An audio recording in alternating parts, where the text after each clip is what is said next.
Did you know that if Wayne Gretzky never scored a goal, he would still be the all-time points leader in the NHL? That is absolutely insane. Man Hour Nation, rise up.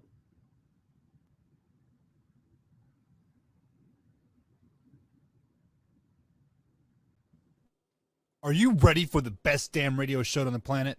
Man Hour Nation, rise up.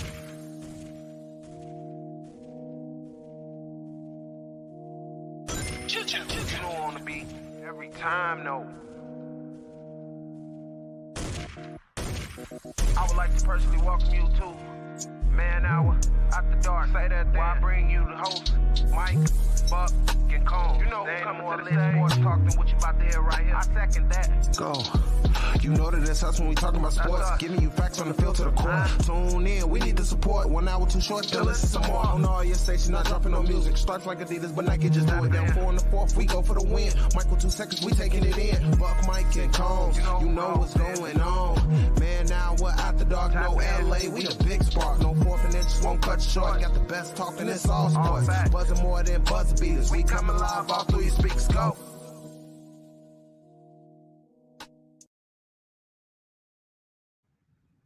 And welcome to the best damn sports radio show on the planet. This is Man Hour, and I'm your host, BC Beastie Brandon Combs, coming to you live on this Monday night, college football championship Monday night. If you guys have not done so yet, please click like, share, and subscribe on whichever platform you are watching us, whether it's Facebook, whether it is YouTube. If you are on Roku TV and you like what you see, you can head over to youtube.com/Man Hour. Or if you miss any part of the show, you can catch us on any podcast form. Also on youtube.com/Man Hour. You can subscribe for as little as $2.99 a month. Become a member of Man Hour Nation. If you are a member of at least $5.99 a month, $5.99 a month, you are eligible. You are eligible to be a part of Man Hour in Vegas during the draft. We are taking a trip. We are picking one of our listeners to go with us to Las Vegas during the NFL draft. A lot of crazy stuff going on in the NFL we need to talk about. We're going to talk about tonight for sure. But once you're a member, head on over to manhourradio.com. Click on the merchandise tab. Get yourself some hot Man Hour gear. We have hats, we have shirts, we have hoodies, we have joggers, phone cases, much, much more. And now that I've tried to pay the bills, we've got a great show lined up. We're going to talk all about that Sunday night football game. We are going to talk about Black Monday in the NFL. The Bears fired Matt Nagy and Ryan Pace, baby. And then George McCaskey took the stage and had his press conference, and I wasn't as happy as I was prior to his press conference. But I digress. We're also going to get into some playoff football talk, and we'll finish the night off with a little bit of baseball talk, as I usually like to do. A couple lists came out, like best Hall of Famer or best player at each position to not be in the Hall of Fame. I've got some gripes with ESPN on this list, but we'll get to all that later. Alpha Rob, I see you in the comments. Drew, what's going on, buddy? Buck, I see you. Hope you're having a hell of a time at work. Hopefully I can keep you entertained for the next 2 hours by myself. For the next 2 hours. Hopefully I can keep you entertained. I have reached out to a couple of people trying to see if maybe they want to join the show, do a little interview. But for now, I've got Drew, I've got Alpha Rob, I've got Buck. At some point, I'm sure Michelle will chime in. She is right now at Aubrey's volleyball game, which I am missing, so that I can bring you guys the best damn sports radio show on the planet. But let's dive right into it. Sunday night football. Man, was that everything we could have hoped for? There's a lot of craziness on Sunday Night Football. A lot of craziness. The Raiders looked like they were going to run away with it. There's about 4 minutes to go. And then all hell broke loose. The Los Angeles Rams converted. I'm sorry. Not the Los Angeles Rams. The Los Angeles Chargers converted on 7 straight plays that would have ended their season. 4th downs, field goals, everything above. And Sunday Night Football was insane. And then all hell broke loose, and everybody's like, oh my God, is it really going to happen? Are they tied? They're going into overtime. They're playing back and forth. Then the Raiders get the ball with what? I don't know, about 4 minutes to go, 3 minutes to go. And they're moving the ball. They get to about half field. There's about a minute and a half to go. And they're still running the ball. They get to about the 45, and it looks like they're still just running down the clock. Like they're going to be content with maybe running it down to about 2 or 3 seconds and attempting a crazy long field goal. And if they make it, hey, great. They win and they're in the playoffs. Or if they miss it, hey, great. They tie and they're in the playoffs. And they let the Chargers in too. And then Brandon Staley calls a timeout. With about 34 seconds to go, calls a timeout. And the Raiders weren't even ready to run a play. And nobody in the building can believe they called the timeout. What were you thinking in that spot? And I know people are, like I see Alpha Rob says, I can't believe the Chargers thought the Raiders were going to let them in. The Raiders were going to let them in, Rob. The Raiders absolutely were going to let them into the playoffs. They were running the ball. They weren't hurrying up to the line of scrimmage. They weren't trying to move it. They were on the 45-yard line with like 30. I can't remember the exact time, but it was like 34 seconds to go. And they weren't even at the line of scrimmage when the Chargers called the timeout. They were going to run that down. They were going to try a long field goal. They were okay with trying a long field goal. And instead, Brandon Staley calls that timeout. And even after the game, when asked about it, they asked Derek Carr, did that timeout change your strategy? And he says, absolutely. Absolutely it did. He did say that they didn't want to tie, but they weren't playing for what they were going to run the ball again. They weren't going to pass in that situation. They were going to run the ball up the middle. And they were going to be okay if they missed a long field goal because they still were in the playoffs no matter what. The Las Vegas Raiders had zero reason to try to move the ball up the field at that point. Zero reason. They were in the playoffs either way. If they ran down the clock and they didn't score, they were still in the playoffs no matter what.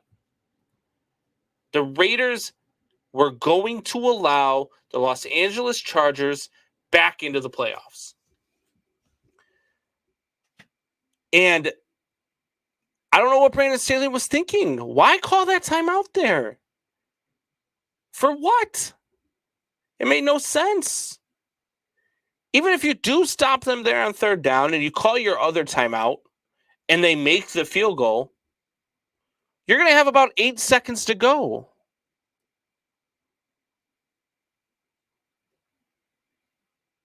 By the time they kick it off and give you the ball back, you're going to have about 8 seconds to go. You're going to have one shot downfield. It made no sense to waste your time out there. It made no sense to call that. Everybody knew what the Raiders were doing. But now, Brandon Staley doesn't look so. There's a lot of questionable calls by Brandon Staley in that game. A lot of questionable calls. And look, the Chargers, they fought, they battled. They came back, 4 minutes to go, down by 2 scores, down by 15 points. Even Michelle looked at me and she goes, well, this one's over. And she's the J. If you ever want your team to make a comeback, if you ever want your team to mount a comeback, just text Michelle the score and ask her to say that the game is over. Because she did it to me to Notre Dame a couple weeks ago. Notre Dame had that 28-7 lead. She goes, oh, well, this one's over. Notre Dame ultimately lost that bowl game. And she did it last night. It was a 29-14 game, I believe, at the time. Something like that. They're down by 15 points. I can't remember the exact score, but I know Chargers were down by 15 points with 4 minutes to go, and they come back and they tie the game. Score 15 points, tie it, send it to overtime. Both teams go back and forth. Nothing's happening. They're in overtime, and the Raiders are about to allow this to go to a tie. So, a lot of conspiracy theorists out there. And look, I don't think that them playing to a tie is a conspiracy, right? Because them playing to a tie at that point in the game, look, they were playing their butts off up until then. That 15-point erased deficit, look, the Raiders didn't let that happen. They were trying to stop the Chargers. The Chargers just found a way to tie the game. The Raiders had zero motivation, no reason, unless the clock was stopped for them, to try to win that game at that point. They were in the playoffs no matter what. They were in the playoffs no matter what. And if they tried something crazy and they fumble the ball and they give up a pick six or they fumble and there's a recovery for a touchdown, that lowers their chances. So they had no reason to run quick plays, and they weren't trying to. And then Brandon Staley called the timeout. I think he screwed his own team. I think it was a bad timeout call. Bad timeout call. What's going on, Danny Buckheister? I see you out there. Buck Sisters in the chat. Says, how many games went into overtime yesterday? 3? There were a lot. I mean, look, the Ravens and Steelers went into overtime. Ravens and Steelers were fighting for a playoff spot because the Colts inexplicably lost to the Jaguars. They went in overtime fighting for a playoff spot. Trying to think off the top of my head what other games yesterday went into overtime. I believe it was God. I'm trying to think. Did the Titans and Texans go to overtime? I know they played a close game. I know the Niners and Rams went to overtime. Yeah, the Chargers and Raiders went to overtime, and the Steelers and so yeah, you're right, Danny. It was 3. It was 3. That 49ers Rams game was a battle. That was a battle. The 49ers versus Rams was like, look, the 49ers needed that game because the New Orleans Saints went out and took care of business. If the Niners lose that game, as they were down 17-0, and the Rams let them come back. That, I mean, a 6-game winning streak now against the Rams, too, for the 49ers. And I agree, Danny. It definitely was a wild day of watching football. I was never more excited than for a team that I don't care about anyway than I was for when the Jaguars beat the Colts. When the Jaguars beat the Colts, it's like, oh my God, here we go. Oh my God, here we go. There's about to be chaos. And I root for chaos all the time. All the time, I root for chaos. But this was definitely something that was great for the NFL and for ratings and for the final game of the season to determine a playoff spot to end the way that it did was phenomenal. Absolutely phenomenal. Danny says, watching the Rams drive me nuts. They come out killing it, then always let the team come back. They do. The Rams can score with the best of them. Matthew Stafford, the fact that the guy is out of Detroit now is going to be astounding for his career. He's going to be able to do big things in Sean McVay's offense. He's going to be able to do big things with what the Rams provide. But they do. The Rams tend to take their foot off the gas a lot. And that hurts them a lot. I think it's going to bite them in the butts in the playoffs. They're not going. I don't believe that the Rams are going to host a Super Bowl. I don't think they're going to be the home team. They're going to host it because it's in their stadium, but they're not going to play in it as a home team. I don't even think they're going to beat the Cardinals in the first week of the playoffs in a wild card round. I think that the Cardinals are going to beat the Rams, and we'll get into that in a little bit. But I definitely think that the Rams they struggle at home. They're not very good at home at all. And they take their foot off the gas. You're absolutely right, Danny.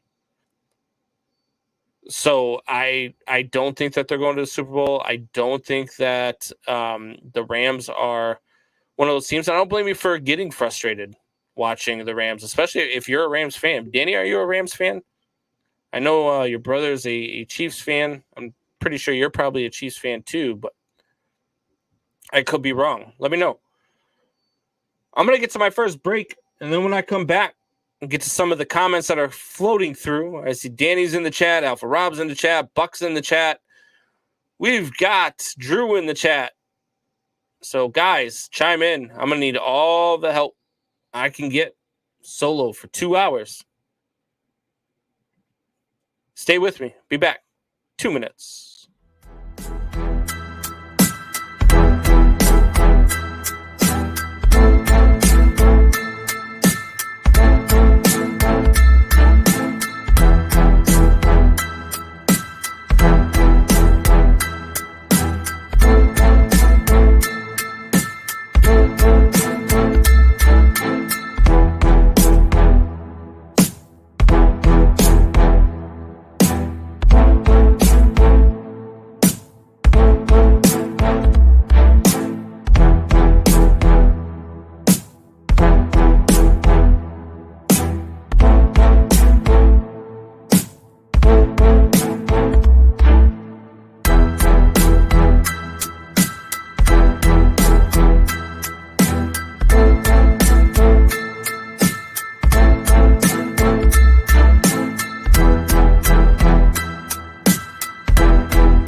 what is going on? It's your boy BC Beastie Brandon Combs coming back.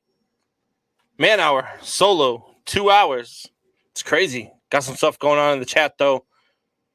Danny says she is a Chiefs fan, but she likes Matt Stafford. Do you like Matt Stafford for the same reason Michelle likes Rob Gronkowski? Do you like Matt Stafford, the football player, or do you like Matt Stafford, the body, Danny? Let me know. I'm willing to guess it might be the football player. He's not that bad. Lewis Chesney says, cool. Not sure what's cool, but hey, I'll take it. Hopefully you like it. Lewis, thanks for chiming in here on Facebook. Appreciate it. Lewis says, I like Goff.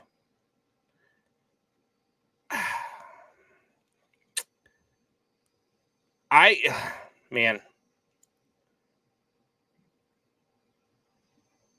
seen enough of Goff to know that he's not very good. And so I'm not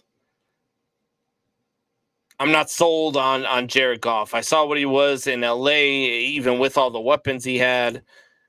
And then I seen what he was in Detroit, and Goff just isn't that guy for me. But I'm glad you like him. I mean, hey, I see in your profile that you are a Titans fan. So, maybe you will have some success here in the playoffs, but I wouldn't wish Goff on my worst enemy.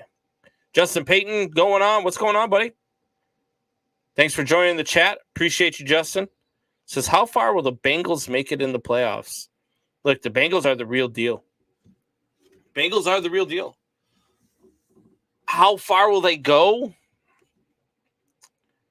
I think they'll beat the Raiders.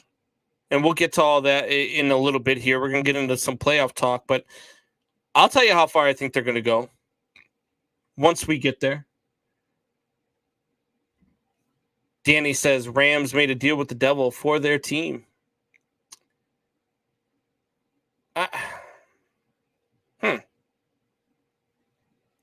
I'm not sure what you mean by that, Danny. I thought they made a great deal for their team by going and getting Matt Stafford. So I don't know. Maybe I'm missing something. But just let me know. What do you mean by they made a deal with the devil?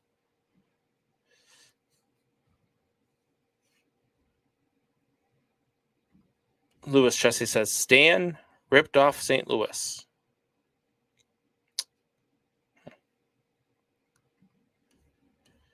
They got the Raiders first round, which is where the Bengals curse started at the Bo Jackson game. Think Super Bowl in the next 2 years.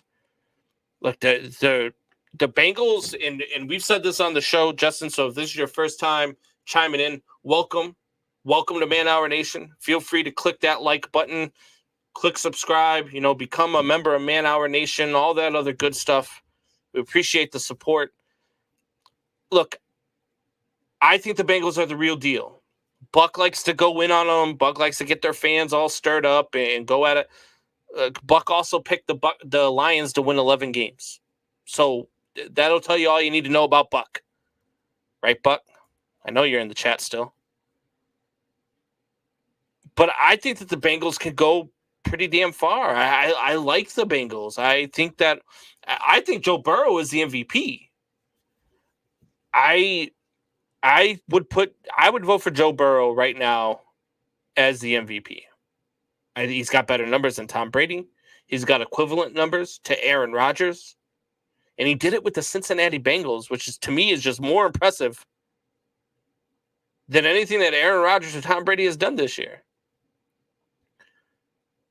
I think the Bengals are set up for a great future. I think they're going to be the real deal. I think they're going to be the leaders of the North for a long time. They're at least going to be fighting in that very good division, that very strong division. Maybe Baltimore gets rid of John Harbaugh this postseason. He looks bored as a head coach. A lot of talk about him possibly moving up into a GM role. I know a team was looking for a GM. So John Harbaugh might be out of Baltimore. And then you look at, the Pittsburgh Steelers and the Cleveland Browns. So who knows what the Cleveland Browns are going to be? Are they going to extend Baker a contract? You don't know. So I think the Bengals are going to be good for a long time. Justin says, I'll always go against whatever Buck says. Been like that semi-pro football days. Justin, I'm with you. I always go against what Buck says, too, for the most part. He gets me going, and he knows how to push buttons. Danny says, don't do my bro like that. But look, Danny, your brother picked the Lions to win 11 games. He did it last year, too. Said they were going to win the division last year. Said they were going to win the division this year. Probably going to pick them to win the division last year. Your brother also says Lamar Jackson's trash. Your brother also says, all sorts of crazy things. He tells me that, he's got Carson Wentz as a top 15 quarterback in the league, which I think he's crazy. But your brother just says crazy stuff. I love your brother, but he just says crazy stuff. So let's get into it. It was Black Monday. And the Bears fired Nagy and Pace. And we all know that I've been clamoring for that since before the end of last year. They finally listened. And I was happy. Man, I was happy. And then George McCaskey had his interview. And George McCaskey said that Ted Phillips was still going to have say in who the new GM is. And I started thinking to myself, right? George McCaskey, Ted Phillips, those are the guys that have been hiring the GMs. Ted Phillips has been with the team since 1997, I believe, 98, somewhere in that time frame. George McCaskey, obviously, born into owning the Bears. And they've done a terrible job of hiring over the last 20 plus years.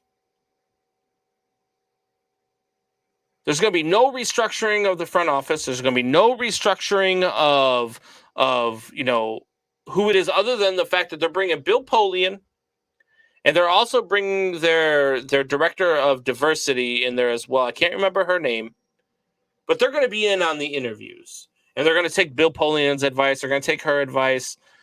But ultimately, the decision is going to be up to Ted Phillips and George McCaskey.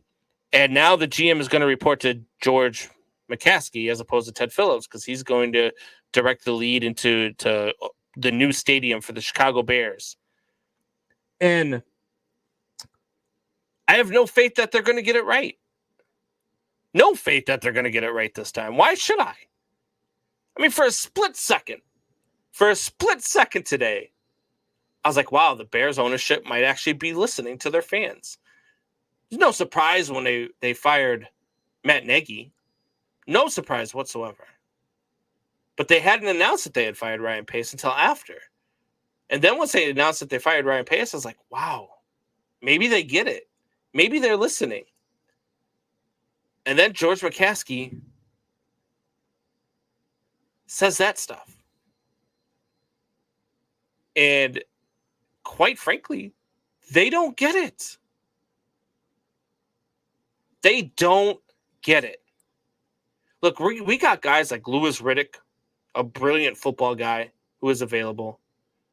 There's talk about John Harbaugh wanting to be a GM. I think that would be a great hire. I think he's got the resources to bring in the right head coach. I think he's got the resources to bring in the right offensive coordinators. I think he's got the resources to turn this whole thing around. But why would you want to come work for this organization that can't seem to get anything right? And then in his interview, George McCaskey calls out Olin Kreutz, one of the most beloved Bears figures, and denies a report that he didn't offer Olin Kreutz $15 an hour to be the Bears head coach, when many people have corroborated that story that Olin Kreutz has talked about. A slap in the face that looks really, really bad on George McCaskey, by the way. Look, I don't think that the Bears are going to get it right. I have no faith they're going to get it right. I shouldn't have any faith that they're going to get it right, because they've never gotten it right. It's what the Chicago Bears do. But they're on the phones. They're trying to get a new GM. They're trying to go ahead and get a head coach after they get their new GM. And hopefully, just hopefully, accidentally, they stumble around the right person. They stumble upon the right person and they say, you know what? This is our guy. And whoever that may be, they bring him in and he hires the right head coach who has the ability. Now, it doesn't have to be an offensive-minded head coach, right? A lot of people are like, oh, well, you could go out and get Eric Bieniemy, which is my number one choice. That's who I want the most, is Eric Bieniemy as the head coach, because I think he'd do a fantastic job with this offense. I think he'd do a fantastic job with developing Justin Fields. But if you don't get an offensive-minded head coach, if you don't go out and you don't interview, the guys, what's his face there out of New England, if you don't go out and you can get somebody who is defensive-minded to be your head coach, but has enough knowledge and enough clout in the league to bring along the right offensive-minded offensive coordinator, right? Like you can have a defensive-minded head coach. And so I wouldn't mind to see, look, Brian Flores got fired in Miami today. Shock to me. Miami's going to regret that. I'll just tell you right now, this team was playing well under Brian Flores. Granted, they missed the playoffs, but towards the end of the season, after they're done dealing with all the injuries, they were playing well down the stretch. And to fire him, look, I would love to see Brian Flores in Chicago as a head coach. That would be a great hire to me. And he could bring along an offensive-minded guy that could establish a relationship with Justin Fields and develop him and develop this offense around him. But that's what they need. They need to develop the offense around Justin Fields and not develop Justin Fields around the offense, which is what Ryan Pace and Matt Nagy were trying to do. So that's what they need to do there. A couple of comments chiming in. Justin Payton says, Buck, you need some Skyline chili in your life. Justin Payton, nobody needs Skyline chili in their life, man. Nobody. And this coming from a guy who loves White Castle burgers. That Skyline chili stuff will rot your insides. That Skyline chili stuff is terrible. Unbelievable. You do not need Skyline chili in your life. Buck, do not listen to him. Your wife will kick you out of the house for at least a week if you eat a bowl of Skyline chili. Danny says, I wish the Bears would be good again. I'm with you, Danny. God, I'm with you. People talk about Ryan Pace and, look, Ryan Pace, Matt Nagy, they're both good guys. I wish them nothing but luck. I just don't want them to be my head coach and my GM anymore. Ryan Pace had 7 years as the GM. 7 years. And I saw a thank you earlier on a Bears Twitter feed to Ryan Pace and Matt Nagy. Thank you. Thank you for what? Ryan Pace in 7 years as GM had one winning season. One. 2 playoff appearances because they made the playoffs at 8-8 in 2020. 1 above 500 season. That's terrible as a GM. Justin Pace says, cold and windy in Chi-Town. Nobody wants to go there. This coming from a guy who's all about Cincinnati. Just kidding. Just kidding. At least it's not Cleveland. At least it's not Cleveland. People don't even really know where Cincinnati's at. That's all right. I digress. Alpha Rob says, Flores did it to himself when they started 1-7. They were dealing with a ton of injuries, Alpha Rob. They were dealing with so many injuries. It was unbelievable. They lost Tua. They lost their starting quarterback.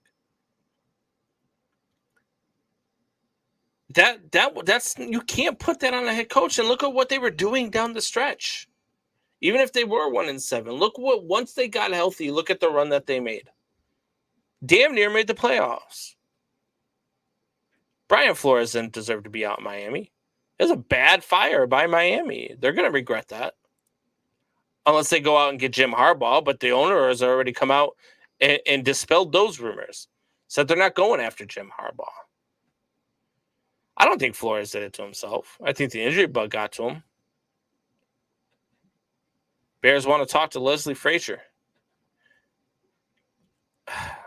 I'm all right with that. I just want make sure you interview Louis Riddick. Make sure you interview, if he wants to interview for it, John Harbaugh. Make sure you interview football people, not your friends, not the Ted Phillips and the Ryan Paces of the world. Football-minded people is what this organization needs, and that's what they've been lacking. Louis Riddick is going to be a phenomenal GM once he gets a chance. Phenomenal GM. Great football mind. We already know John Harbaugh is a good football mind. I just think he's bored as a head coach. He doesn't look happy as a head coach. I think he was playing around when he decided to go for 2 twice. Trying to get cute. That's not John Harbaugh football. That's not his mentality.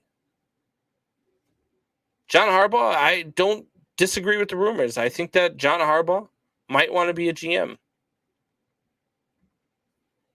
Buck says, what's more overrated than Matthew Stafford? Skyline Chili and White Castle. And Buck's takes. Those are pretty overrated too. Especially when it comes to predicting the Lions' record. Danny says, I like White Castle, but I only get it when I go see Buck. Look, I love White Castle. I love it. I can eat White Castle all the time. As a matter of fact, when I get off the show tonight, I got some double cheeseburgers upstairs waiting on me. The problem with White Castle is the aftermath of White Castle. And I don't care who you are. I don't care how young you are, how old you are, how manly you are, how cute you are. The ungodliness that comes out of you after eating White Castle, that's what will scare you away. And Skyline Chili might be the only thing that's worse than that. Complaining about GMs. Have you not seen the Bengals GM? Look, the Bengals are doing good things right now. They finally got it right. Bengals finally got it right. I'm hopeful I get to see the Bears get it right for once. I don't believe they will. They haven't shown me anything that shows that they will. But I don't believe that the Bears will get this right. I have zero faith in the Chicago Bears. You know, Mike Zimmer's out in Minnesota. I don't want Mike Zimmer being my head coach, but I think Mike Zimmer would be all right as a coordinator somewhere. I don't like Mike Zimmer. I'm not a big fan. He doesn't know how to run an offense. I think he's the same thing that the Bears just fired, so there's no reason to even interview Mike Zimmer for your head coaching position. That's just my take on him. Buck says Flores will end up back in New England. I disagree. I think Flores gets another head coaching gig right away. I don't think they wait. Another guy I think gets a coaching position right away is Vic Fangio. And he got a raw deal in Denver. Vic Fangio had a Denver team that had no quarterback. No quarterback. And was in the playoff hunt right up until week 17. That team was doing good things, and if you give that guy a quarterback, I think Vic Fangio figures something out. And what the Broncos did was put the best defensive coordinator out there back on the market. I think Vic Fangio might get another head coaching job right away. Justin says this was the best Miami team in forever. It's crazy they fired him. 2 years was not enough to turn that program around. Yeah, I completely agree with you, Justin. Completely agree with you. I don't agree with you on Skyline Chili, but I agree with you on this. This was the best Miami team in forever. This was a team, and a big part of that was Brian Flores. The biggest part of that was Brian Flores. And to fire him, to let him go, that doesn't make much sense to me. See, Danny, if you're still on right now, this is why I go at your brother.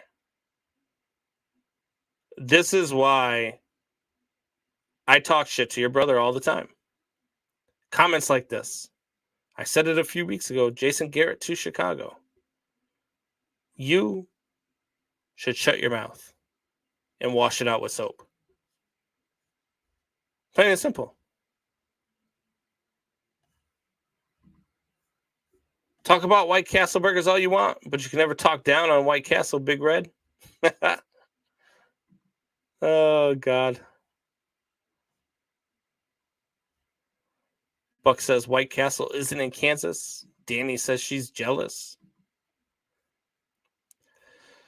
All right, so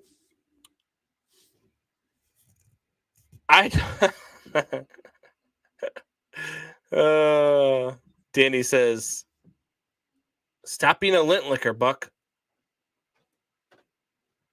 I agree. Stop being a lint liquor.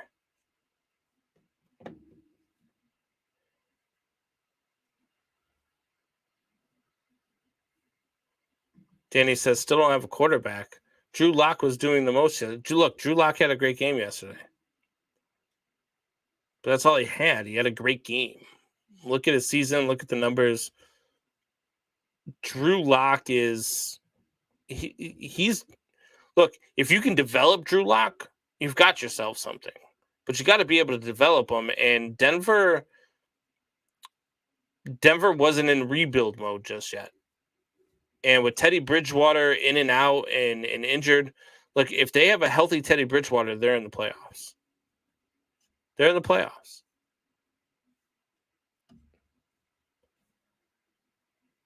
So,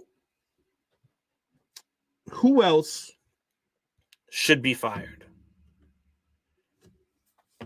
You got, I believe, 6 openings came open today. I think there'll probably be a couple more to follow throughout the course of the week. And then maybe you'll get some interest from some guys, and maybe a couple more will open up that we don't see coming.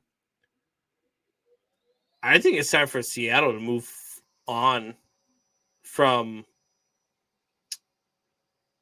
God, his name's going to escape me now.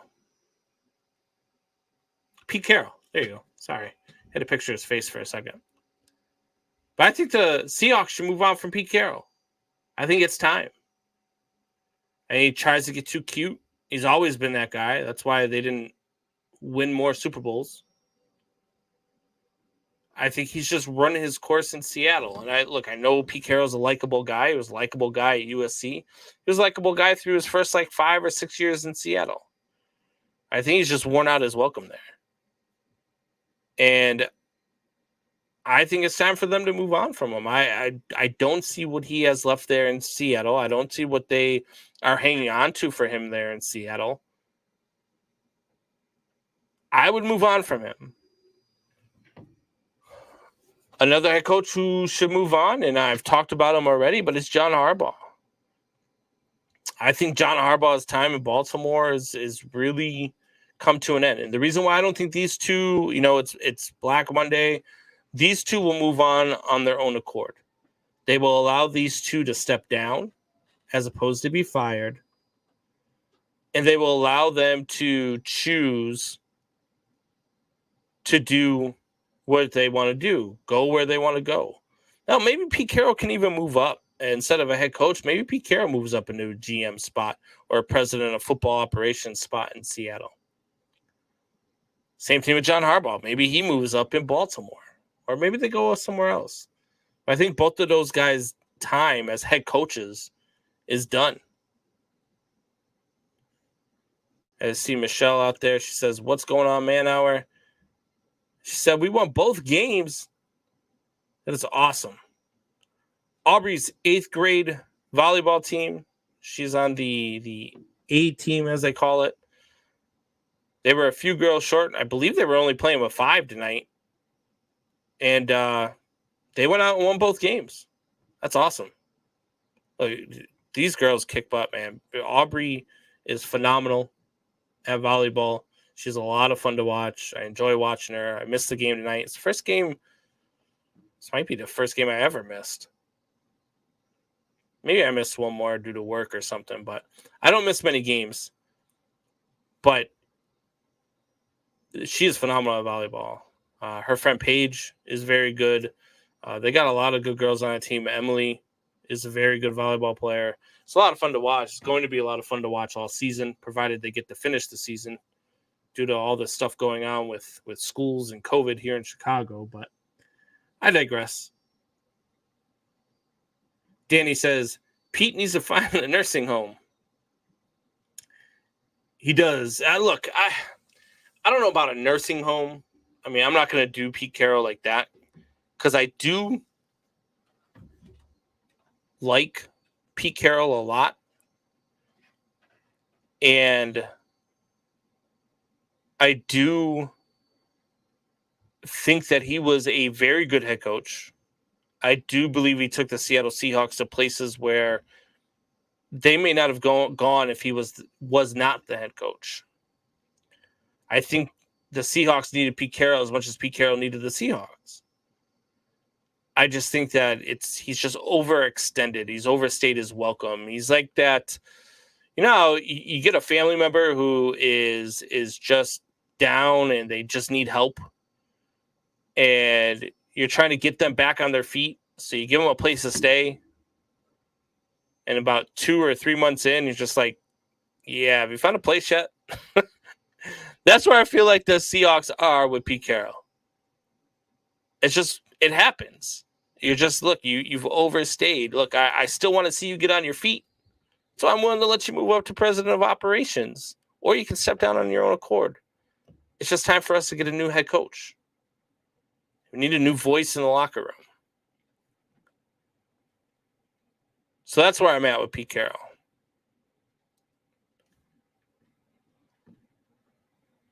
But we're going to get to another break here as the chat is blowing up.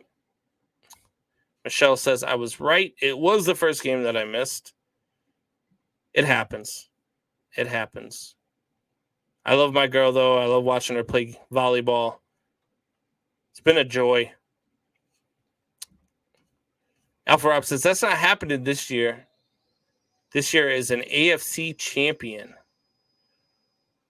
Ooh. Maybe because you're a Buffalo Bills fan.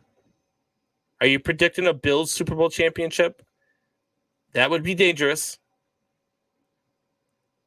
That would be dangerous. I would not predict them to win it. I did pick the Bills and the Cardinals to be in the Super Bowl preseason. So I'm with you, Alpha Rob. Maybe they do go to the Super Bowl. I just don't. Look, there is so much parity as Danny chimes in and says, Bills aren't going to the Super Bowl. Sit down with laughing faces. There's so much parity in the NFL. It wouldn't surprise me to see the Bills in the Super Bowl. Bills are a very good football team. Great defense. And Josh Allen can get it done.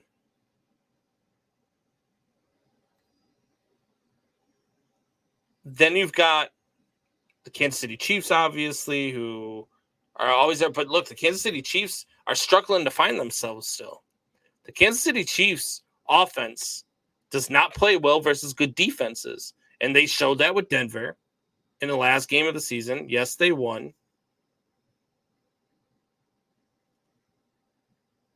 But they won on an interception.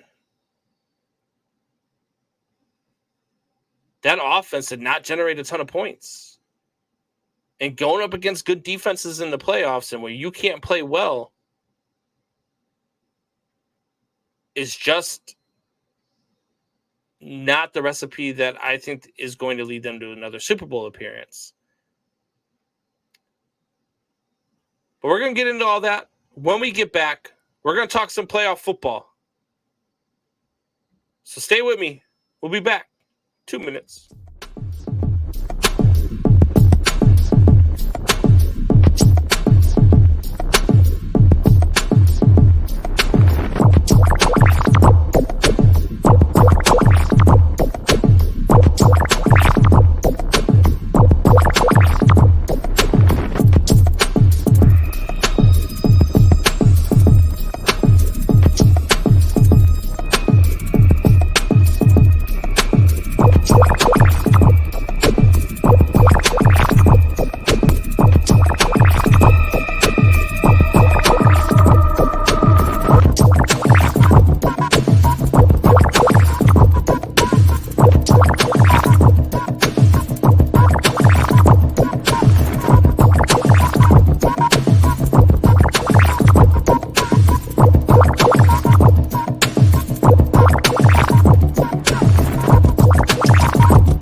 All right, we are back as the chat is blowing up. Danny says, Justin says, KC all day. Our rookie wide receiver had more receiving yards than your quarterback had passing yards. They're going back and forth with Alpha Rob. Number one defense. Now they have the run game going. Alpha Rob said the Bills will put the Chiefs out of their misery. Danny says the Chiefs will be in the AFC Championship Super Bowl, hopefully. I disagree, Danny. I disagree. I don't think that the Chiefs are going to the AFC Championship. As a matter of fact, I might be upsetting you with this next statement.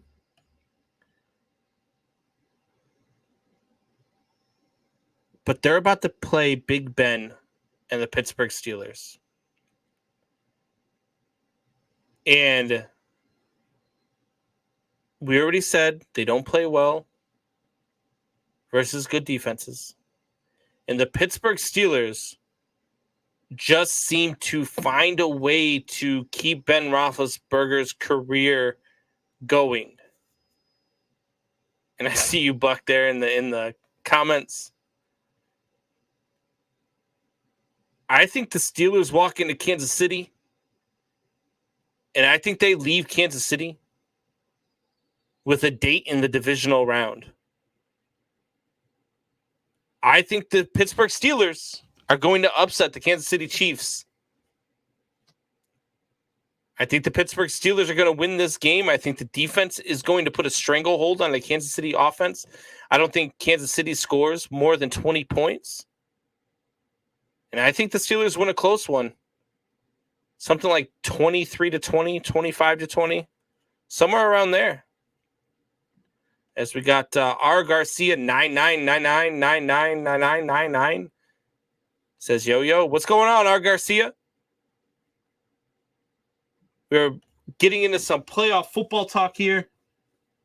Yeah, I think that the Pittsburgh Steelers find a way to extend Ben Roethlisberger's career. I think they go into Kansas City. That is the upset of the weekend. I think the Chiefs beat the Steelers. Alpha Rob says that's a hot take. Alpha Rob, I'm about to make you mad too. The New England Patriots versus the Buffalo Bills. I'm just kidding, Alpha Rob. I'm just kidding. I'm not going to make you mad. I picked the Buffalo Bills to be in the Super Bowl. I'm going to stick with that prediction. Look, I think the Buffalo Bills are on a course to make sure that the New England Patriots don't continue their streak of dominance. And I think that continues. I think that the one New England win over the Buffalo Bills was a fluke in a game where there was 50-degree or 50-mile-an-hour high winds. It was like 12 degrees outside. It was raining. It was just terrible conditions. And it was just a terrible situation for the Buffalo Bills. That's not going to happen this Sunday. Not quite sure what the weather outlook's just yet. I usually look at it on Thursdays. It's usually when they tend to be right about Saturdays. I don't think that the New England Patriots are going to beat the Buffalo Bills. I think the Buffalo Bills are going to win this game. I actually think they're going to win this game by at least 2 scores. Probably a 10-point game here for the Buffalo Bills. They find a way. They win this game something, I'll say 34-24. I'm going Buffalo Bills. Alpha Rep says Watt is a monster and Hayward in the middle. They wreak havoc. They wreak havoc. And I think that TJ Watt is going to be chasing down Patty Mahomes all game long. All game long. And she said they did it a couple weeks ago. Well, this isn't a couple weeks ago, Danny. She says Big Ben is done. No, he's not. He went into Baltimore and beat Baltimore to get into the playoffs. Look, I'm not saying it's impossible for Kansas City to beat Pittsburgh. I'm just saying with the way Pittsburgh's playing right now, with the heart that they're showing, with everything that they're doing, with Big Ben's last stand, I think they extended another week. And I think they find a way to beat Kansas City.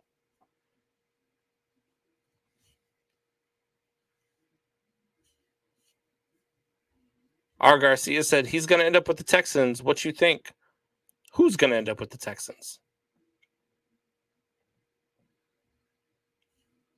Who? I don't know who you're talking about, but I don't know what the Texans are going to do. I know what they haven't done. I don't know what they're going to do, though. They're the Texans. I don't know if they're waiting to rebuild. I know they're probably trading Deshaun Watson this offseason because I think Davis Mills is the real deal.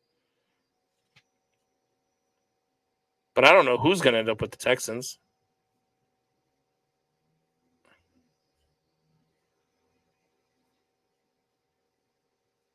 So, yeah. So, I think that the Steelers beat Kansas City. And I think the Buffalo Bills beat the Patriots.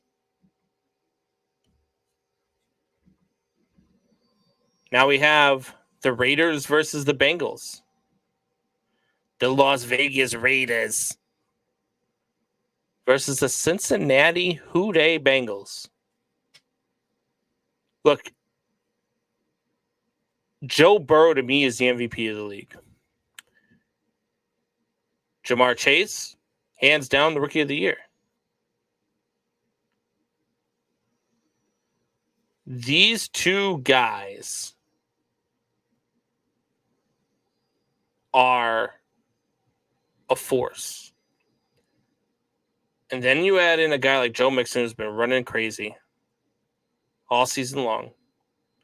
A pretty damn stout defense, a good offensive line.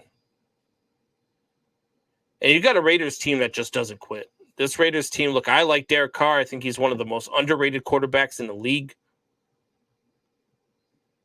I like the things that he's done.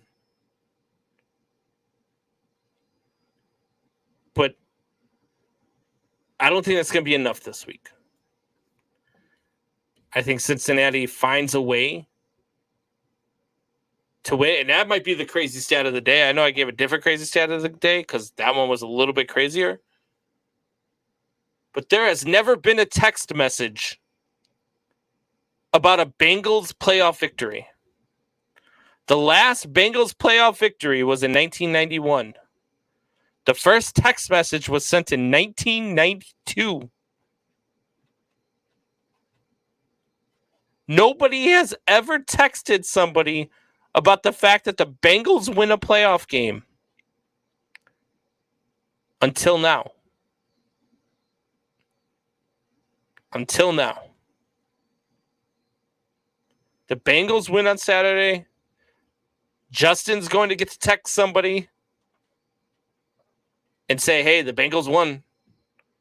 Buck's going to get to text somebody and say, hey, the Bengals won. I'm going to get to text Buck and say, hey, the Chiefs lost, but hey, look, the Bengals won. I think that the Bengals are going to win their first playoff game since 1991. It's long overdue. 30 years in the making. Bengals move on to the divisional round. That's our first Saturday game. That's going to be a lot of fun. You get Raiders, Bengals, followed by Patriots and Bills on Saturday. That's some good playoff football. Saturday is going to be just as much fun to watch as Sunday is. And we get into Sunday. And we have the Eagles versus the Buccaneers. And the last time that the Eagles played the Buccaneers, was it week 6? Something like that. The Buccaneers beat the Eagles 28-22. 6-point game. But back then, that was a very different Eagles team than what they're about to face this week. And I said Steelers over the Chiefs was the upset of the weekend. A lot of people might think that this would be the upset of the weekend should the Eagles find a way to beat the Tampa Bay Buccaneers.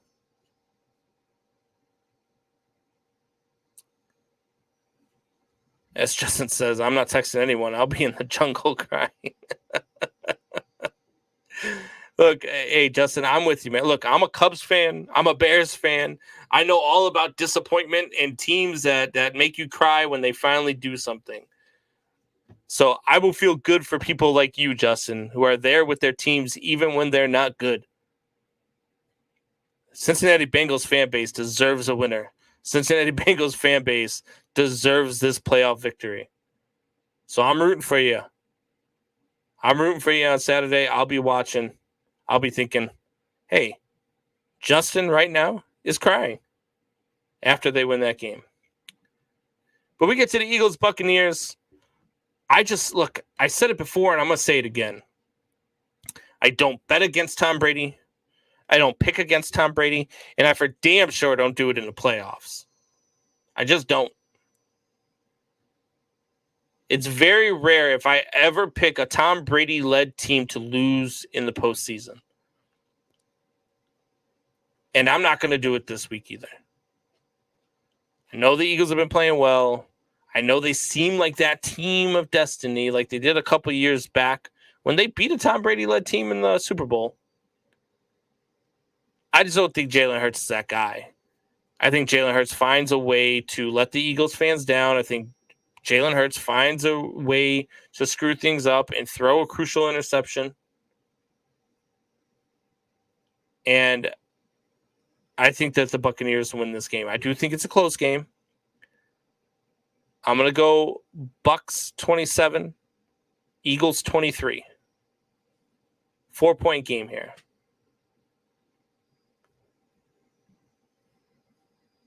Now we're on to the most 90s fan base matchup ever. Two fan bases that just can't stop living on their success in the 80s and 90s. The San Francisco 49ers versus Bucks Dallas Cowboys. Yeah, I said Bucks Dallas Cowboys. Comes on the show wearing cowboy gear, even though he's a Chiefs fan. Has Packers flag hanging in his background. But Buck is a Cowboys guy. Notably, the Cowboys are his NFC team. The San Francisco 49ers are just a team that just won't go away. Keep finding a way to win. Keep finding a way to do it. And as much as I like Dak Prescott, I tend to not trust him in huge games like this. I tend to not trust him to do the right thing, to make the right play, to have the right read, to call the right, option, to call, to do anything right in a big game. I have a hard time trusting Dak Prescott for some reason. But I trust him more than I trust Jimmy G. I trust him to show up more than I trust Jimmy G to show up. And as good as the San Francisco 49ers defense is, they are in Dallas. Dallas finds a way to win this game. Keeps Buck's hopes alive for his Super Bowl prediction of the Dallas Cowboys. Till next week. But they do win this week. I'm going to say, hey, we got Javier in the chat. What's going on, Javier? But I'm going to say Dallas Cowboys win this game 34-20. to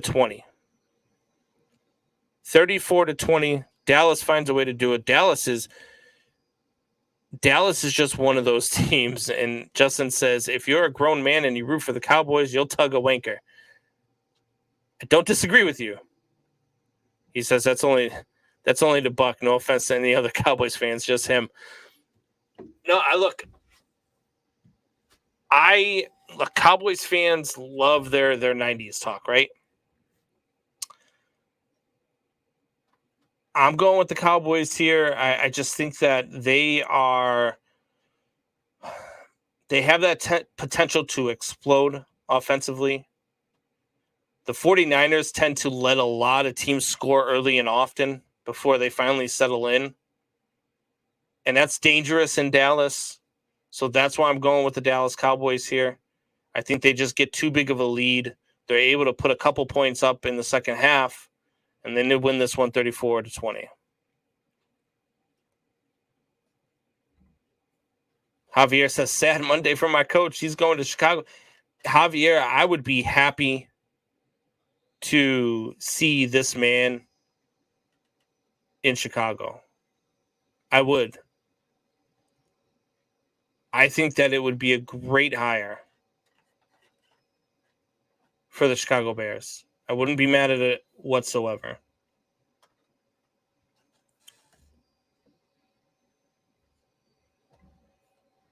So now we get into the Monday night game. We got the Cardinals at the Rams. Monday night. See, I don't like the Monday night playoff. Talked about it a little bit yesterday with Buck before we had some technical difficulties.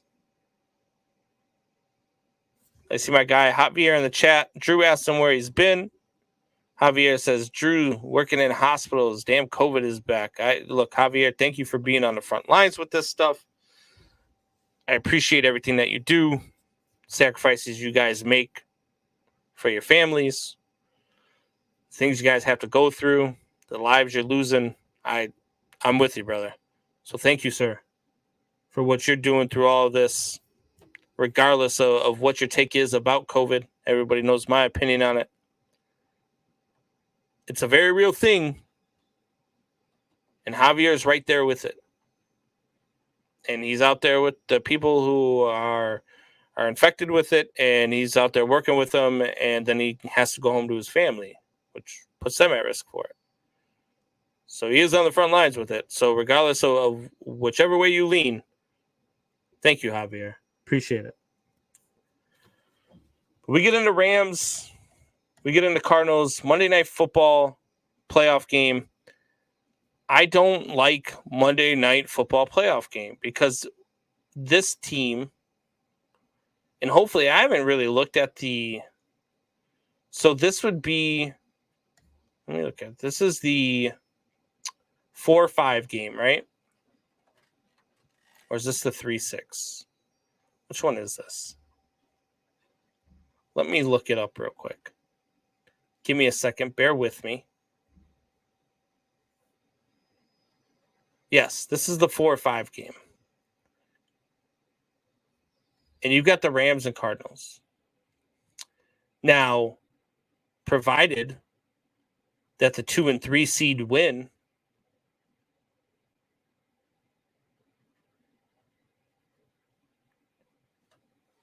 the winner of this game will have to go to Lambeau Field. Provided that there's no upsets, the winner of this game will go to Lambeau Field. And I believe, if I'm correct, but let me double check, I believe that was scheduled for a Saturday game. Let me double check, just so I don't speak out of turn.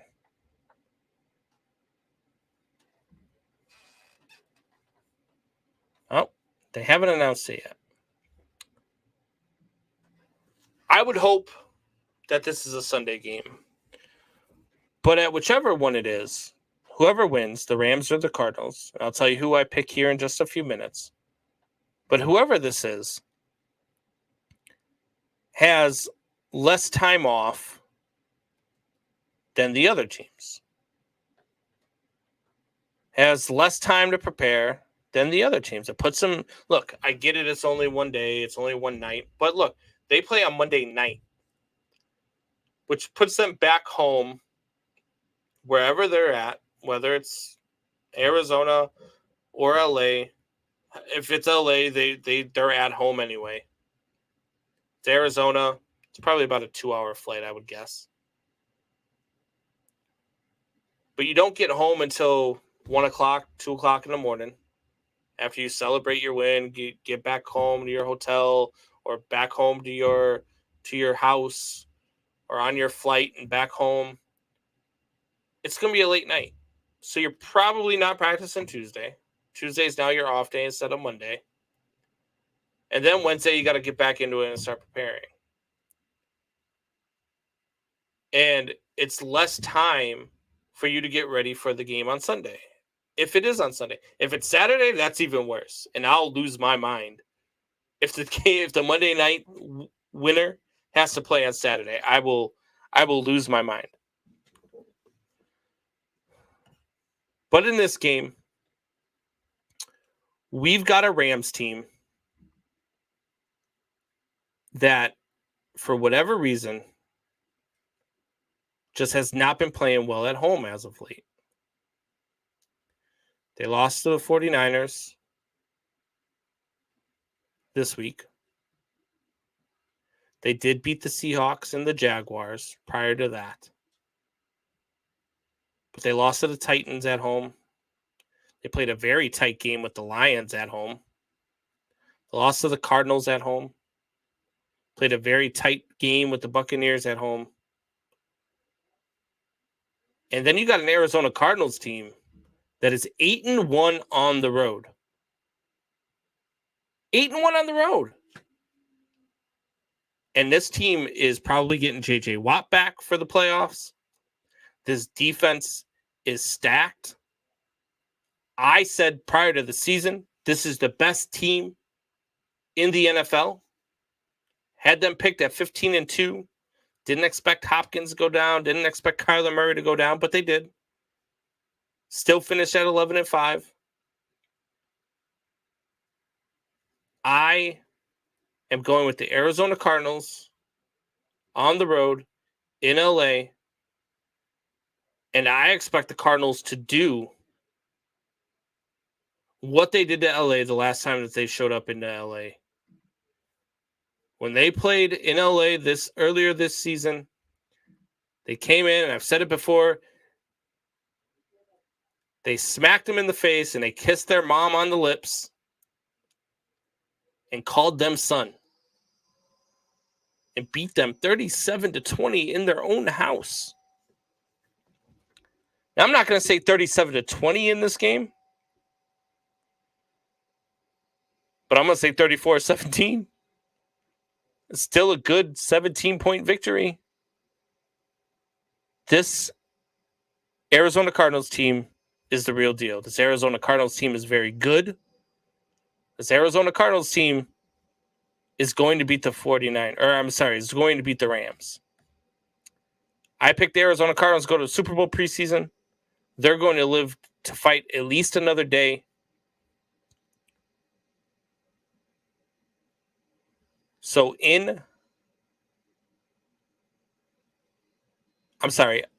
by Monday night, Tuesday, when we're talking about this on Tuesday,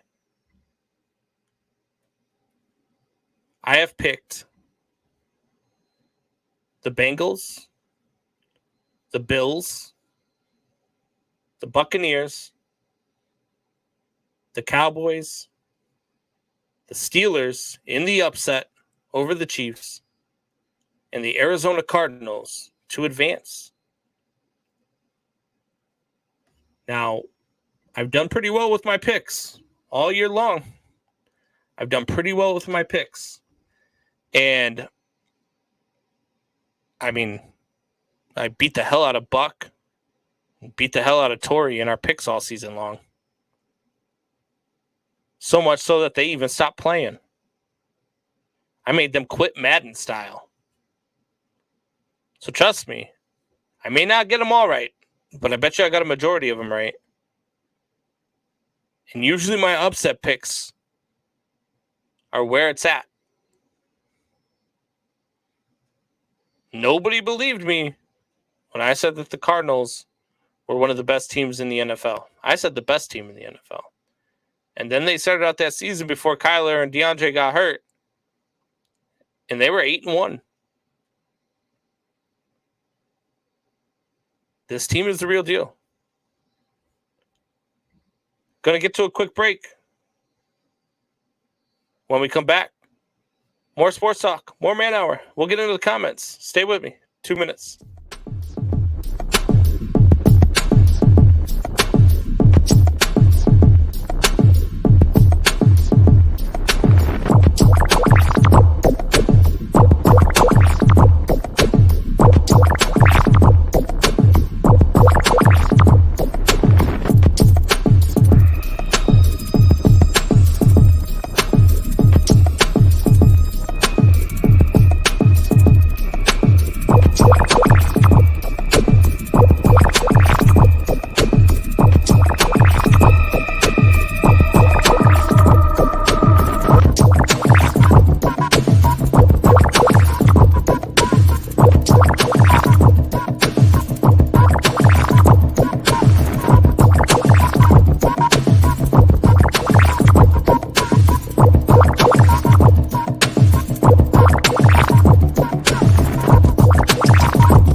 we are back.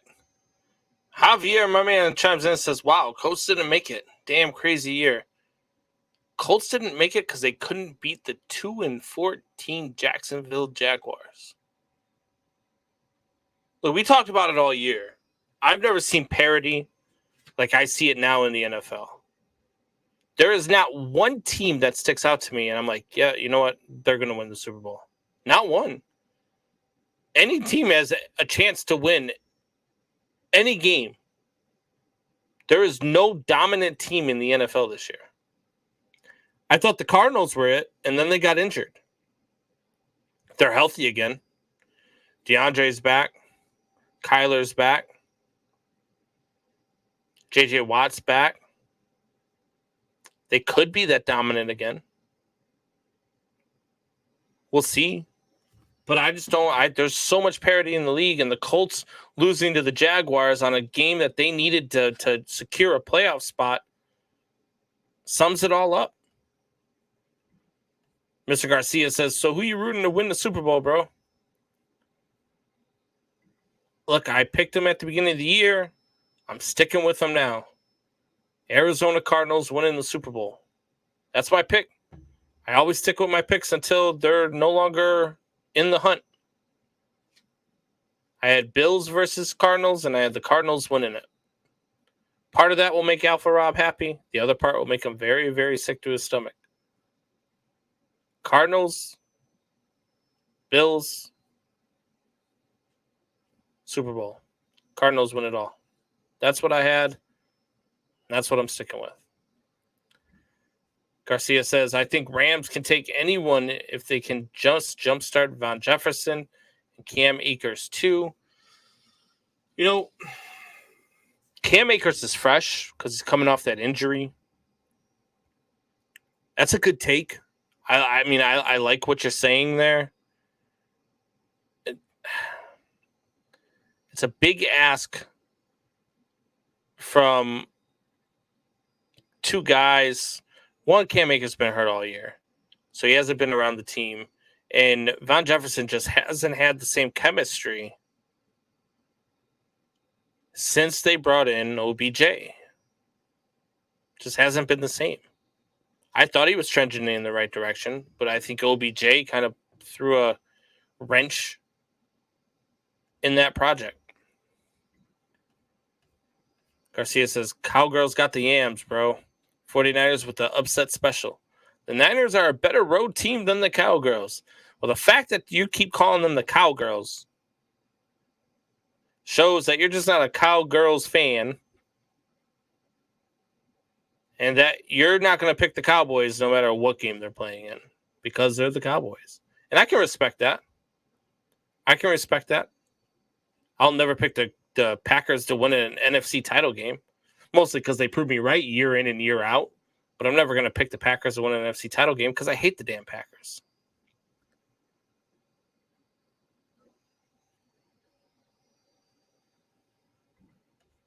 Bills will destroy the little guy in the Super Bowl if he makes it. Alpha Rob says it will make him very sick to his stomach if the Bills lose in the Super Bowl again. Alpha Rob, look, again, I'm all about fan bases that have suffered through a lot and deserve to see a winning product. Like I said, I'm a Cubs fan, I'm a Bears fan, I'm a Blackhawks fan. And, I mean, look, the Cubs suffered through 108 years of mediocrity before finally winning a World Series. My entire, I bleed Cubby blue. I love baseball with every fiber of my being. We're going to talk about baseball here in a few minutes, but I feel for fan bases that deserve winners. And Cincinnati Bengals are one of those fan bases. The Buffalo Bills are also one of those fan bases. You guys deserve a winner. I'll be happy for the Buffalo Bills if they win it. Even if my prediction is wrong and the Cardinals lose it or whoever they play in the Super Bowl, I'll be all right with the Buffalo Bills winning. I'll be happy for Alpha Rob. I'll be happy for the Buffalo Bills fan base. It just wasn't my prediction at the beginning of the year, so that's why I'm sticking with my team. R. Garcia says, I think OBJ was a bad move. Hasn't proven to be a bad move. I mean, with the exception of the regression of Von Jefferson, it hasn't proven to be a bad move. OBJ's fitting in that offense very nicely. Him and Matthew Stafford are starting to click. As a matter of fact, if there's any chance for the Rams to beat the Cardinals this week, it's going to be because OBJ has one of those games, and Matthew Stafford just can't miss. That's what's going to allow them to beat the Cardinals. With that defense that the Cardinals have, I just don't see it happening. Same here. Bro, hate the damn Packers, bro. I will hate the Packers till I die. Can't stand the Packers. Got two co-hosts here, Wyatt and Tori, who love the Packers. Buck's wife is a Packers fan. I'm surrounded by all sorts of Packers fans. My neighbor's a Packers fan. I can't. Look, and I respect Aaron Rodgers. Don't get me wrong. Like, I'm one of those teams, one of those fans, I should say, that I can absolutely hate a team. I hate the Cardinals with every fiber of my being. I own 29 jerseys from baseball teams. The one team I don't own and will never own, St. Louis Cardinals. But I respect Yadier Molina. I respect Ozzie Smith. Nolan Arenado. I respect those guys, and I'll give them their just due. Aaron Rodgers is top 3 quarterback of all time, and to me, he's number 2, right behind Tom Brady. Aaron Rodgers is a phenomenal quarterback. I just hate the Packers. It's the uniform he wears. I can't stand him. Plus, I mean, he's kind of a douche off the field, so there's that too. So, but their tight ends were doing good until OBJ showed up and got less targets on tight end. Look, Higbee yesterday got targeted just fine, and he had a game too. And that touchdown catch that he had was phenomenal. I think that the Rams just have so many options that sometimes it looks like their players are getting less targets because they've got so many weapons. They're a great football team. Just so happens that I think the Cardinals are just a little bit better. I think they drew a bad matchup in the first round. And the Cardinals are going to lose.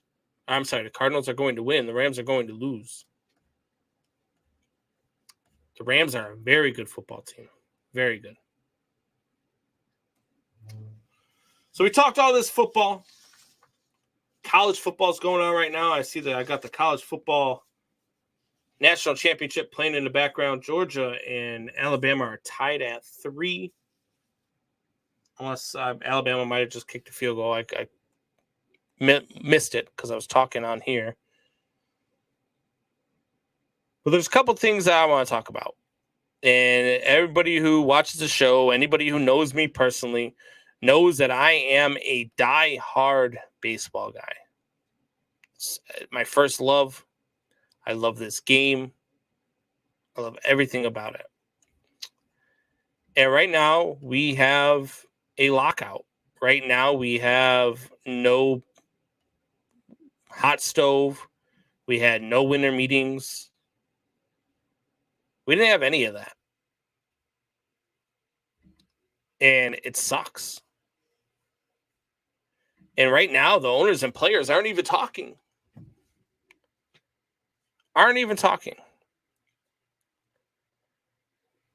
And there's been very little progress made. But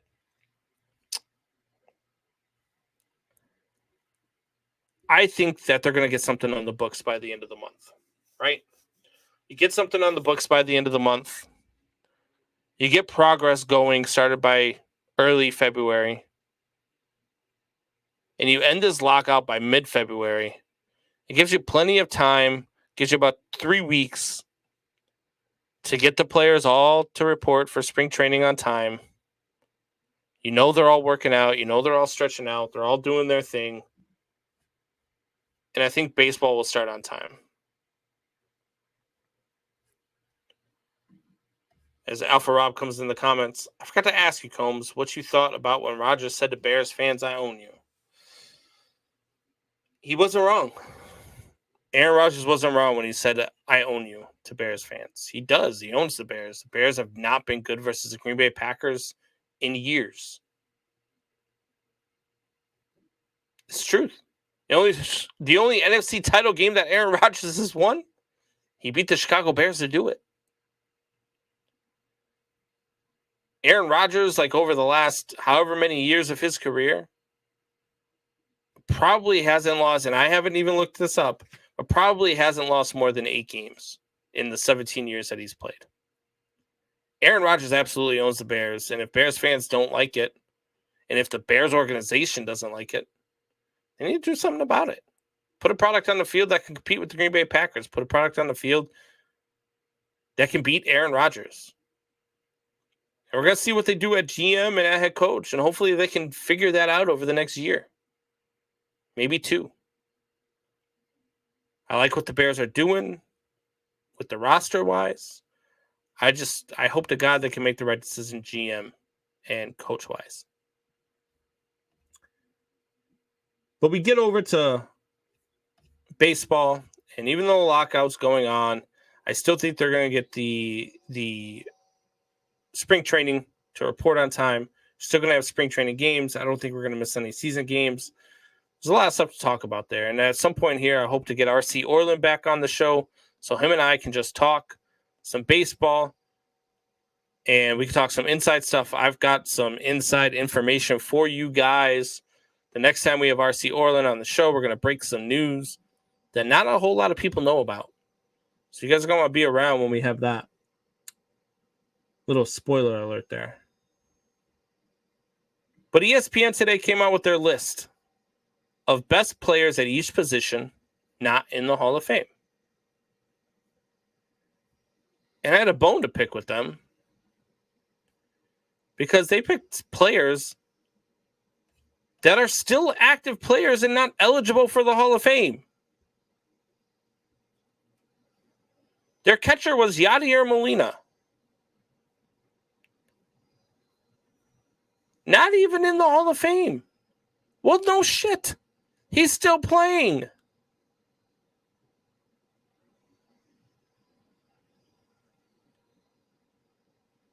The guy played this past season. I believe he said he was going to play one more year. This is going to be his last year this year. No kidding. He's not in the Hall of Fame.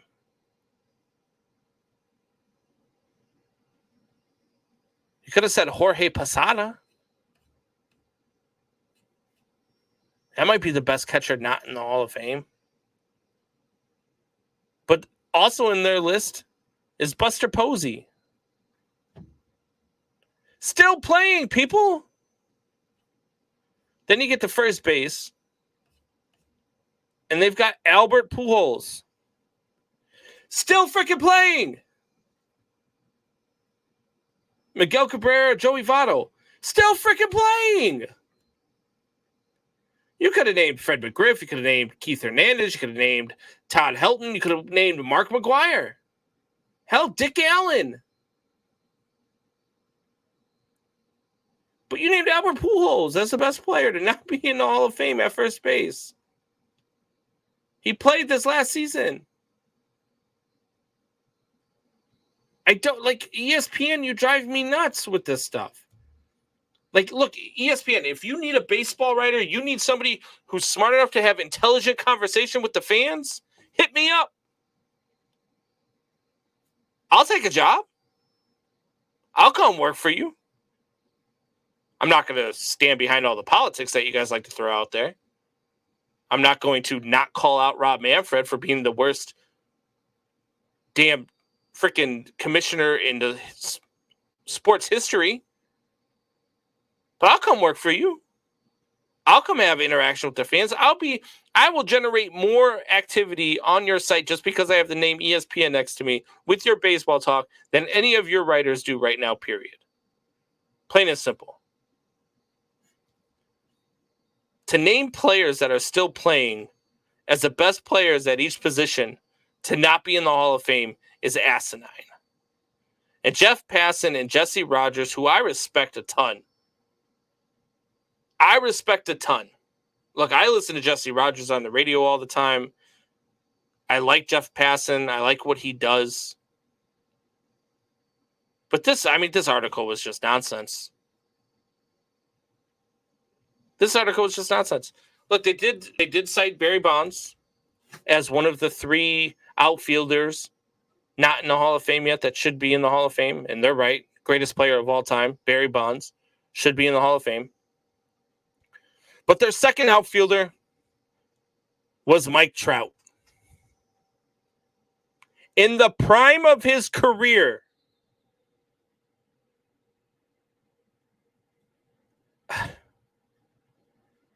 it drives me absolutely up a wall. It is insane to me that you couldn't have found better content to write. This was just a lazy story, guys. It was a lazy story. Jeff and Jesse, you guys got lazy on this one. And I hope that they hear this somehow. I hope that they see this. I hope they're paying attention to little old me on the Man Hour. I hope maybe this goes viral. Maybe we can get this up there. I'm going to tweet at them afterwards with a clip of this. This was a lazy article. So many more names you could have put of players that aren't current players. I mean, that's just obvious. That's like Captain Obvious. Like, it's the definition of Captain Obvious. The best players not in the Hall of Fame might be current players because they're not eligible for the Hall of Fame.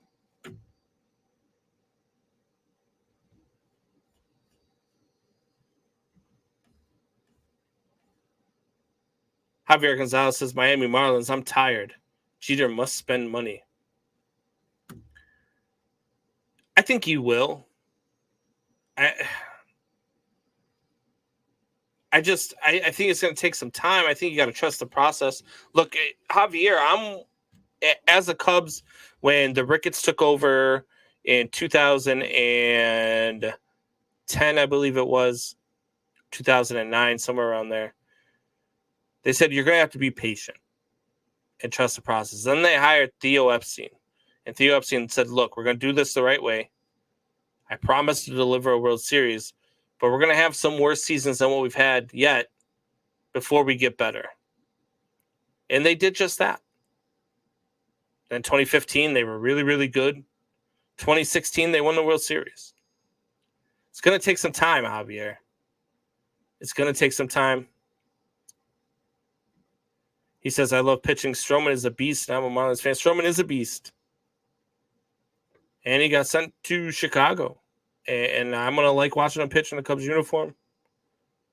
I agree with you. Alpha Rob says, you're shocked that they did that? A little bit.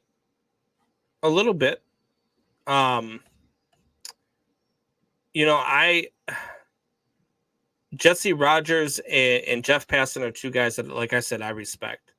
And I'm just surprised that they got so lazy. I'm surprised that they would write a story and put guys who are current players on as the best players not in the Hall of Fame yet. Now, they do have some other guys. They've got Alex Rodriguez, who has retired and who is eligible to get in the Hall of Fame. And quite frankly, as much of a jerk as that guy is, he deserves to be in the Hall of Fame. He's a Hall of Fame baseball player, regardless of the lying, regardless of the steroids. He's a Hall of Fame baseball player. I throw steroids out the window.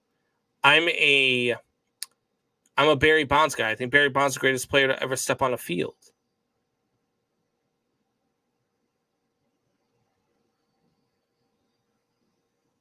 So I think A-Rod should be in. But to pick guys who aren't even eligible, like Adrian Beltre, he's not even eligible until 2024. You picked guys like Lou Whitaker, but then for your next in line, you put Robinson Cano, who's he's still active. He was suspended all of last year for steroids, or PEDs or whatever he tested positive for. It was just a lazy article to put Mike Trout, who's still in the prime of his career.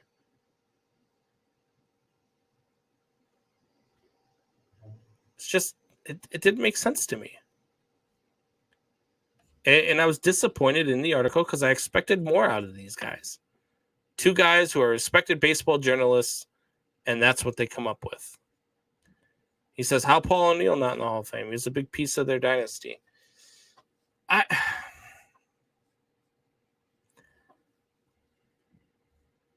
Paul O'Neill, to me, is a borderline guy.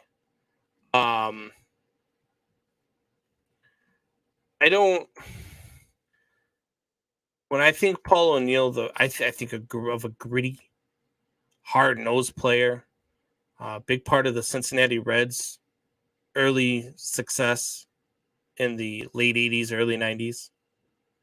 I think of him on those Yankee teams that won all those World Series.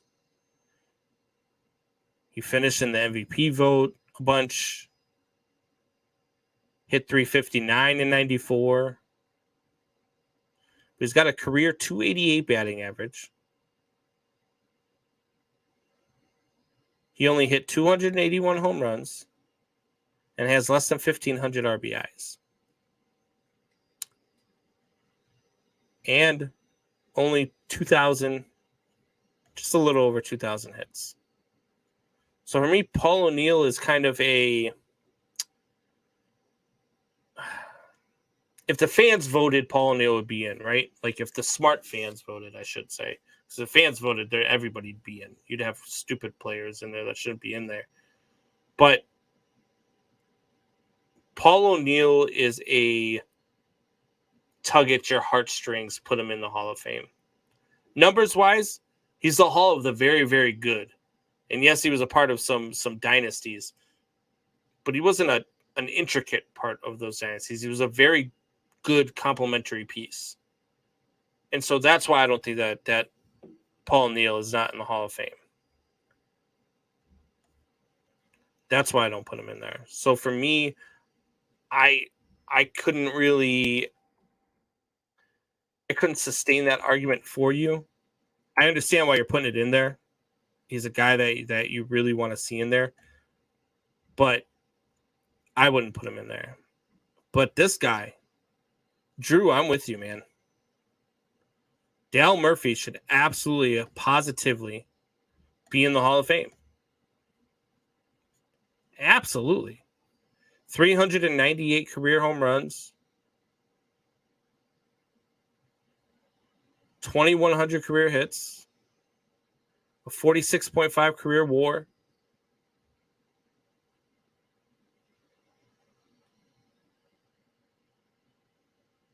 The batting average was a little down. But the 398 home runs, I mean, that guy should absolutely be in. Perennial Gold Glove winner. Two-time MVP, something like that. 5-time Gold Glove. 4-time Silver Slugger. His accolades are there. His accolades are absolutely there. I don't know why Dale Murphy never got in. I think the career, 265 batting average really rubs people the wrong way. And I mean, that's lower than Paul O'Neill's 288. But I mean, look, Paul O'Neill won one batting title. He went to 5 All-Star games and he won 5 World Series. But no Gold Gloves, no Silver Sluggers, never won an MVP. And it wasn't never even really close. I think the closest he ever got, he might have been like 5th or 6th on a ballot. So that's why I don't put Paul O'Neill in there. I agree, though, that Dale Murphy should be a Hall of Famer. I would put Dale Murphy in. I do understand where people hesitate with that batting average, though. I really do.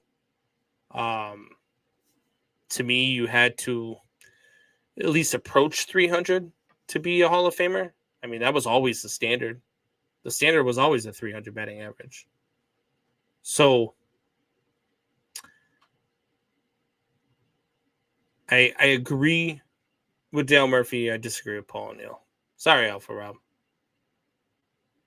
Not that I disagree with you. I understand what you're saying. I just, his numbers to me, I guess when I look at it compared to Dale Murphy's now, other than the home run numbers, I mean, 398 home runs, that's very tough to overlook. But that 266 batting average is tough to overlook too. Paul O'Neill hit 288.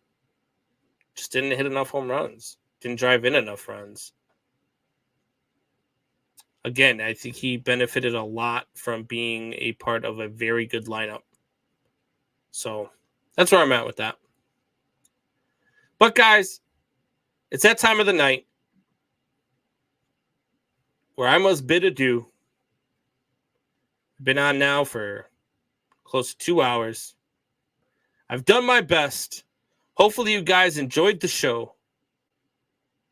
These solo shows are tough, man. These solo shows are really tough. But you guys make it all that much better. You guys, when you guys come out with your comments and you guys keep me talking and you give me something to feed off of, that really helps me out. So if you have not already, click that like button, click that share, click that subscribe. Tell your friends all about this show. Tell them how much you enjoy it. But until next time, guys, Man Hour Nation, rise up.